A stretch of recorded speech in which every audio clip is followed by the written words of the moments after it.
احنا رايحين نستكشف أكبر نفق ثلجي في العالم يا جماعة. You have to go now. Yes. Hi. Please.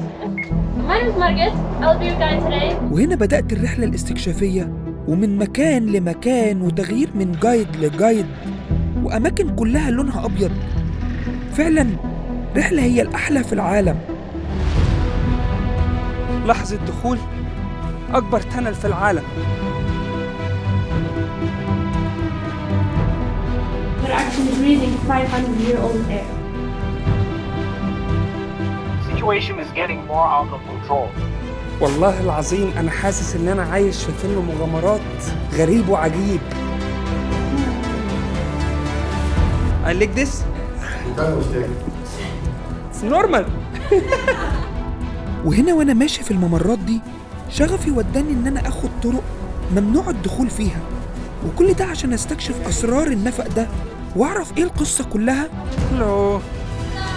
أو حقيقة الأنفاق دي. يلا بينا نستكشف العالم.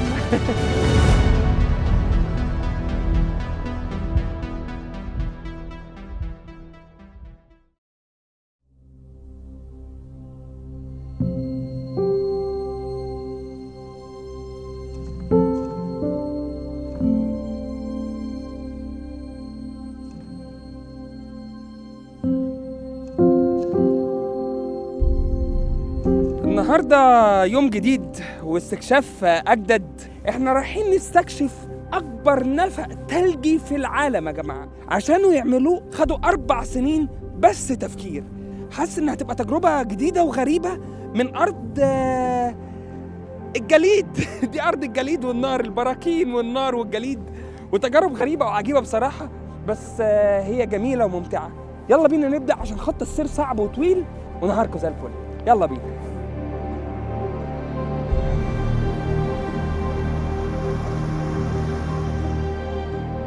هركب دلوقتي السنوموبيل عشان اوصل للنفق التلج ده. He's my best friend. Lofter my best friend in my trip.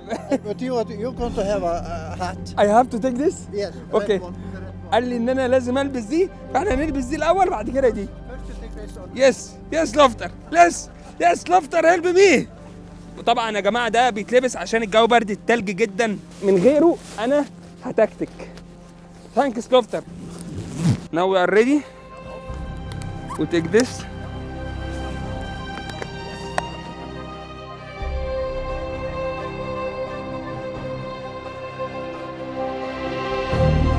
You have to go now. Yes. Hi. Please, You're ready. you make the video. Welcome, finally. My name is Margit. I'll be your guide today. We'll also have our guide Adrian, the one that was helping us dress up. Snow on the glacier does the same thing, or the glacier ice. It glows like rivers, but of course slower. So 11% of Iceland is covered in glaciers. They're really heavy on the island. They're all melting. All the glaciers in the world are melting except one random one in Switzerland, and we have no idea why it's not melting. Yeah, we can go out now.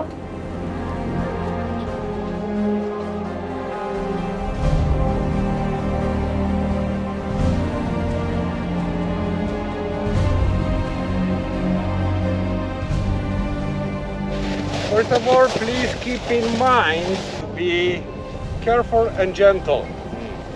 You're putting your foot here inside. This is the position. So you need to lean your weight on the left side. All right? This is the stopping sign. When I'm hitting my helmet like this 2 times, that means it's okay to go.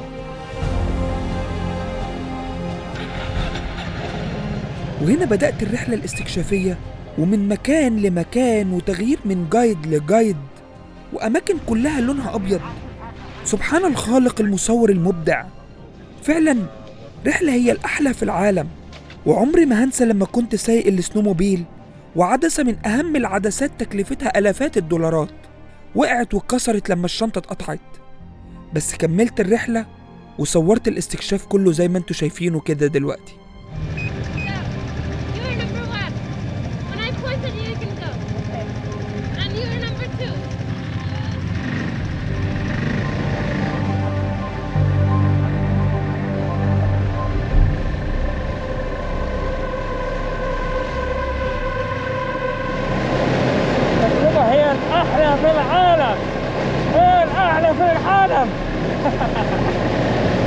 glaciers بسوق السنوموبيل من جبال ايسلندا الثلجية.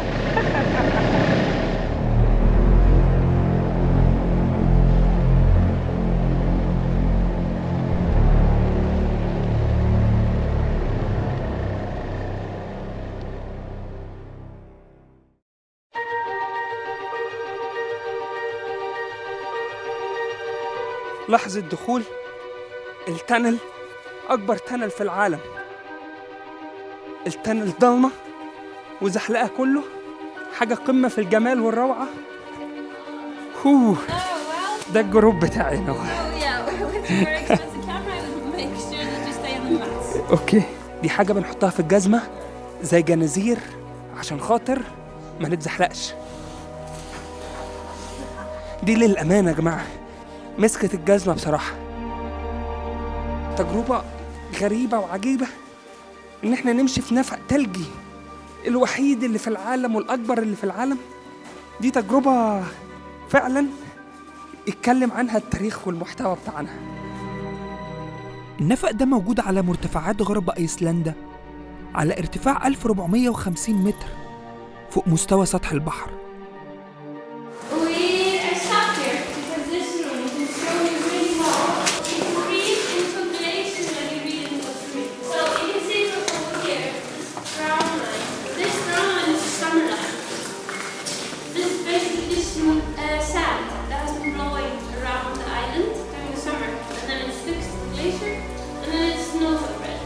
We're not really ruining anything. Of course, we're always also trying to pollute as little as we can. All the machines that we use in here are electric.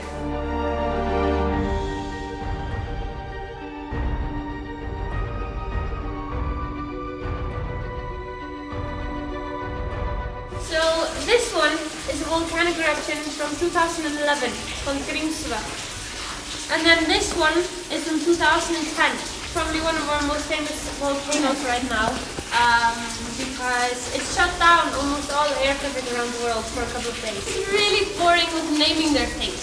This glacier, for example, is a really good example. It's called the Long Glacier because it's long. تم حفره في سنة 2015، وده مش بس عشان نعمل جولات ترفيهية أو السياح يزوروا المكان ده ليه سر أكبر من كده بكتير جداً. الكهف ده اتحفر لأهمية علمية وبيئية كبيرة قوي، وده لأنه بيساعد العلماء يدرسوا طبقات الجليد، وده عشان يقدروا ينشروا التوعية اللازمة المحافظة على البيئة قبل ما الوضع يسوء أكتر من كده. I'm not quite clear what the company knows, man. The information is kind of dribbling out, and the government is clearly concerned. The situation is getting more out of control. So in 2014 they started drilling, and the drilling team consisted of 8 men. They drilled from the entrance all the way to here. And then here, because they had made this line, they got the idea of making a circle. This tunnel kind of looks like a heart. There you go. So it's a very romantic tunnel. وهنا وأنا ماشي في الممرات دي شغفي وداني إن أنا أخد طرق ممنوع الدخول فيها، وكل ده عشان أستكشف أسرار النفق ده وأعرف إيه القصة كلها. هلو. أو حقيقة الأنفاق دي. We had this film premiere for an Iceland movie, and then I think one film has filmed in here, and also the ad for iPhone 13 was also filmed in here. والله العظيم أنا حاسس إن أنا عايش في فيلم مغامرات غريب وعجيب، بيفكرني باللحظة اللي طلعت فيها في أعلى قمة جبل في أوروبا اللي هي يانجفراو في سويسرا. كانت برضو ممرات بنفس الطريقة دي، بس هناك ممرات منحوتة في الصخر، هنا ممرات منحوتة في التلج. جماعة ممرات ضيقة مش مكفية حتى إن أنا أمشي فيها أنا والشنطة. لو أنتم ملاحظين واخد الكيرف بتاع العدسة من تحت والكاميرا من تحت عشان مش عارف أطلع فوق. هنا يعني عليت شوية. Yes, thanks. You can take a seat if you want.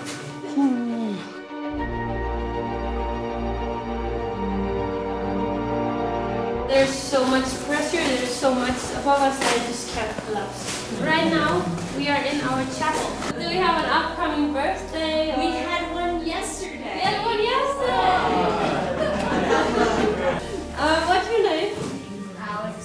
Happy birthday to you. Happy birthday to you. Happy birthday, Alex. Happy birthday to you. And this is one of the cleanest waters you can get. We never really clean our water anyway. We just filter it, and sometimes we don't even need to filter it because when it flows through lava fields, the lava is filtered out naturally. So yeah, you can all lick the walls. If you see yellow ice, it tastes like pineapple. I lick this. What I will feel after? Fresh water. Oh my Be God. younger. It's normal. One more time.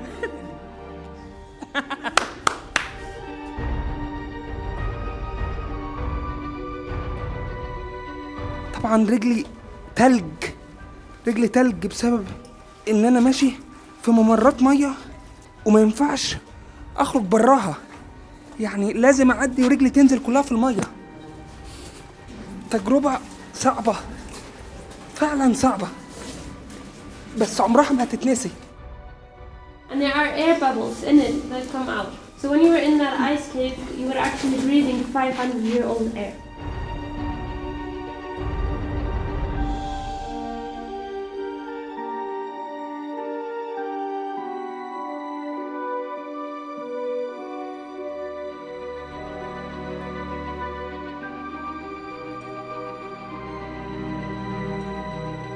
This one in 2015 was so wide from that end of the wooden bridge to the other one. Wow. For the crevasse. And it was open on top until 2 years ago. We had a roof on top of the bridge because all the snow and water was coming inside. Same thing with the glacier, because the glacier ice is really flexible. So when it's moving on uneven surfaces, it can do that very easily. But the snow and the fern at the top cannot. So the only thing it can do is just break up. The snow, it turns into fern, and then it turns into ice.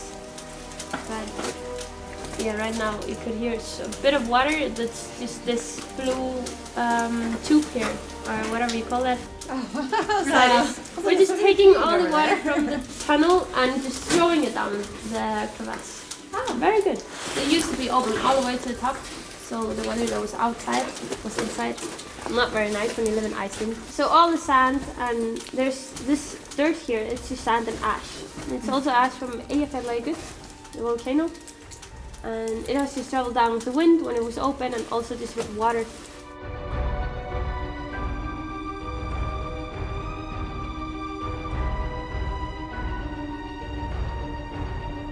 كهف التلج الأطول في العالم، تجربة عمرها ما هتتكرر تاني في أي دولة في العالم. أنا متأكد أنا هسافر دول كتير تانية، وسافرت دول كتير قبل كده، عمر ما حاجة زي كده هتتكرر. نفق بالمنظر ده ما يتعملش غير في دولة واحدة في العالم وفي التاريخ.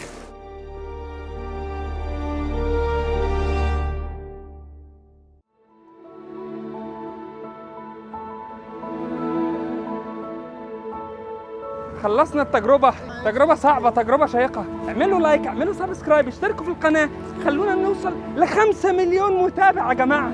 الرحلات دي أنا بتعب فيها، بجتهد فيها عشان أوصل فيها لأحسن حاجة، عشان انتوا تكتشفوا العالم معايا. أنا بتعب عشان ألف العالم وأوريكم الدنيا كلها بمنظور تاني، وما تنسوش إن انتوا السبب في أي نجاح أنا عملته، وأنا بحبكم في الله. سلام عليكم.